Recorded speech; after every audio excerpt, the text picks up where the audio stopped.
Alec, what's up, buddy? How are you? I'm doing fine, sir. How about yourself? Great, man. How can I help you?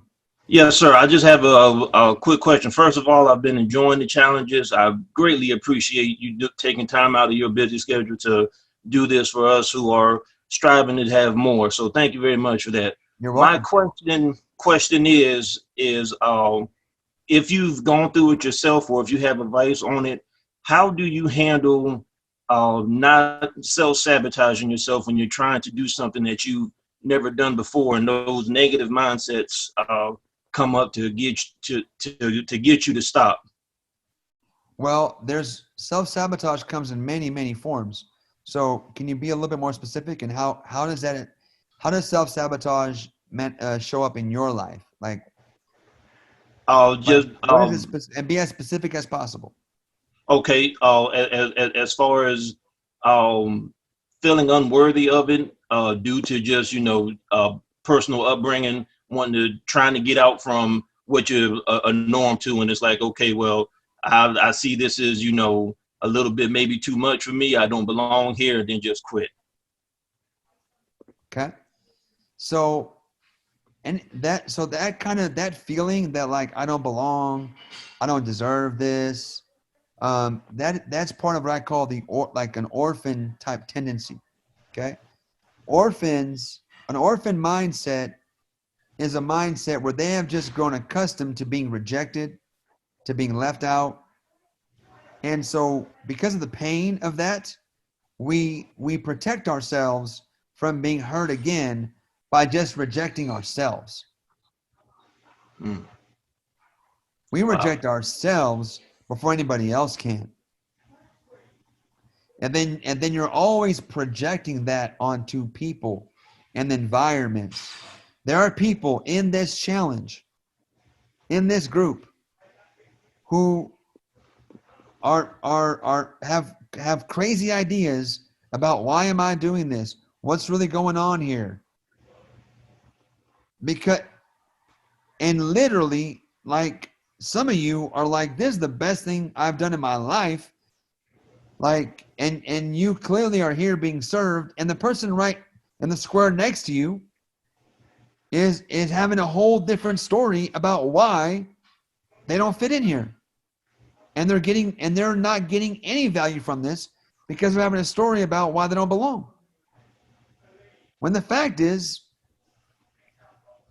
how come why does Brenda think she's home and has family? Why does Brenda here as part of a family receiving inheritance, coming under the anointing of the movement, and she's here feasting at the banquet table, and someone else is off in the garbage can looking for scraps, and I'm the same person, they have the same opportunity.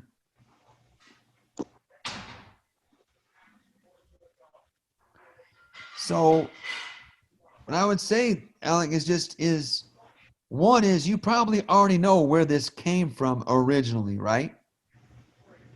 You probably Yes, know, sir. like, okay, you probably have done a little bit of work and inner healing, or there's probably some daddy stuff. We all got daddy. Guys, it's not just strippers that have daddy issues. I never stripped professionally. I'm not opposed to it. No one's ever offered to pay me for it. No, I'm just kidding. Strippers aren't the only ones that got Wow. daddy issues. I had major daddy issues, and I had an awesome dad. My dad paid for my college. My dad drove me to band practice. My dad went to my tennis matches. He went to my soccer games. My dad took me all over the place in support of my music and sports. But the one thing he didn't know how to do was the thing I probably needed the most, was he didn't know how to tell me he loved me. He didn't know how to tell me he was proud of me. So I never felt like no matter what I would do for this guy, it would never be enough. Let me give you the memory. I'm busting my ass in high school at a very hard all boys college preparatory school. I've been trying to get a 4.0 my whole time. And I just, all A's, I get a B, I would get I would just, could never pull the full on 4.0. But one time, I think it was my senior It was my I think it was the first semester of my senior year. I got a 3.98 GPA. I brought the report card home. I got all A's and I got 1 A minus in biology. I was so proud of myself. It was the best I had ever done. Like literally, I'm on cloud 9. I come home. I show my dad the report card. I'm like, this is going to be the time I finally hear my dad say, good job, son. I'm proud of you. You did amazing. I got the whole scene in my mind ready to happen. I am driving home excited to have the scene I've been hoping for my whole life is about to happen. I come home. I give my dad the report card. I'm going to say, Dad, look. He looks at the report card, and my dad says, why did you get an A minus in biology? Yeah.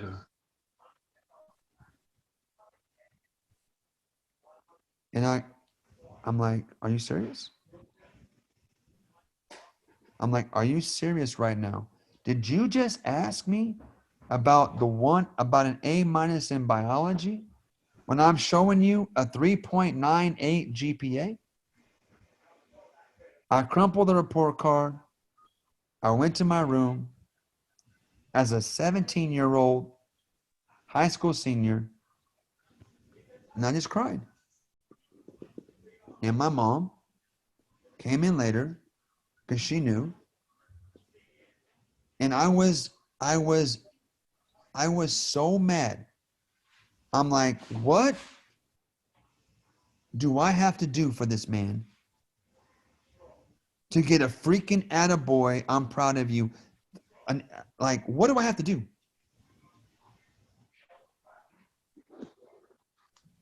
And even though my dad loved me, he did not know how to give that kind of love to me in that way verbally, because he never got it from his dad. My grandpa was a fisherman on a tuna boat. My dad at 8 years old was carrying cement blocks up ladders. My dad was the only man in the household besides his dad. And my grandpa was at sea 9 months out of the year. So at 8 years old, my dad is done being a kid. He is working full time in Portugal, carrying cinder blocks up and down ladders, and has to give all that money to his mom. My dad had no childhood. My dad never got the attaboy from his dad. So I'm expecting my dad to give me something he does not have to give.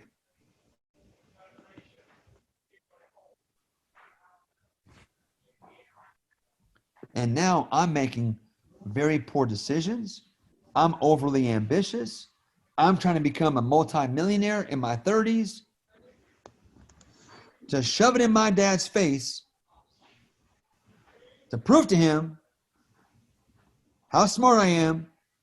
I'm doing crazy ass deals, taking crazy ass risks, not seeing the blind spots, going so fast, ignoring all the warning signs, swinging for the grand slam every time until I get crushed. And then my dad's biggest fear comes true. My dad did not want me to become an entrepreneur. My dad worked for the same company for 30 some odd years. The same company. My dad never called in sick a day in his life. Worked for the same company for 30 years, retired, has a pension. My dad believes in security is working a job, getting a pension. So now I quit my job to be an entrepreneur, and my dad is afraid. He's like, son, he can't tell me this, but he's afraid I'm going to fail. Because in the Portuguese culture, unfortunately, a lot of frenemies. In our Portuguese culture, they say they love you, they say you're all friends, but they can't wait to see you fail. So they can talk crap about you and say, you see, my son's doing better than your son. This is what immigrants do. It's small-minded immigrant nonsense. So my dad is afraid I'm going to fail and make him look bad as a father. So then my dad's biggest nightmare comes true. I fail. And not just medium fail. I mean, wow, flaming.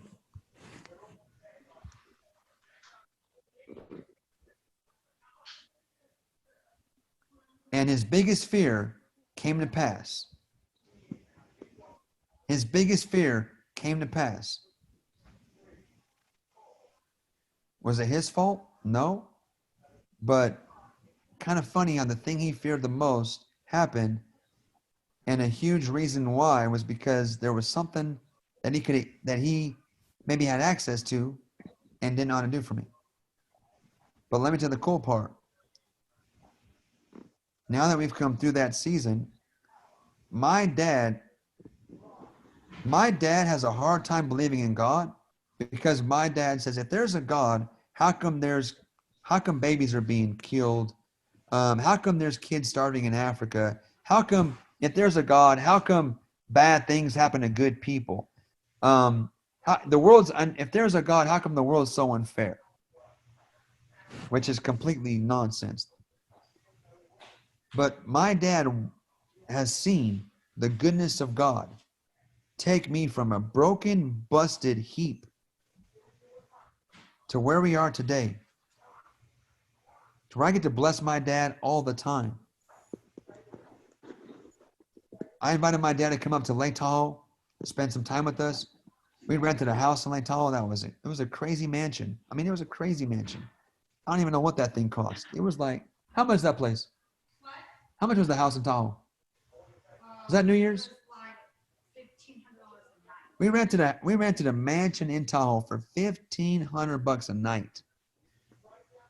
I invited my brother. I invited my dad. They came. They were like, "Do you want us to contribute?" I said, "No, just come hang out with us." We bought the lobster. We bought the filet mignon. My wife entertained us. We had an amazing time. We went on walks. And my dad's whole countenance is changing in the last year. I had these nice Beat headphones, these really nice the new Beat headphones. My dad's like, "Oh, these are nice headphones." And he's like, "I need some headphones. Do you have any old headphones? Since you got these new headphones, do you have any old headphones you can give me?" I'm like, "No, Dad. Do you like these ones?" He's like, "These are awesome." I'm like, "Well, here, I'll just buy you a pair of these." He's like, "But these are expensive, right?" I'm like, "Well, yeah, they're like $350. He's like, No, just give me an old pair." I'm like, "I'm not going to give you an old pair. You're my father. I'm going to buy you the exact same pair I have." Guys, my dad's a multimillionaire. But he can't get himself. He lives in fear. My dad lives in constant fear. So he won't allow himself to spend $350 on a pair of Bose headphones. But when I buy it for him, I'm telling you, I'm seeing my dad's heart completely shifted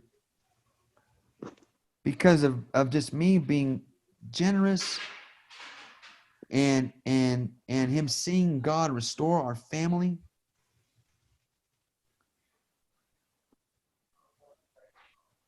So what I would tell you, bro, is you just got to give people grace for their messes and their shortcomings. I love my dad. I'm not upset at my dad. I love my dad. I forgave my dad. I was asking my dad to give me something he could not give me. That is not fair to me or him.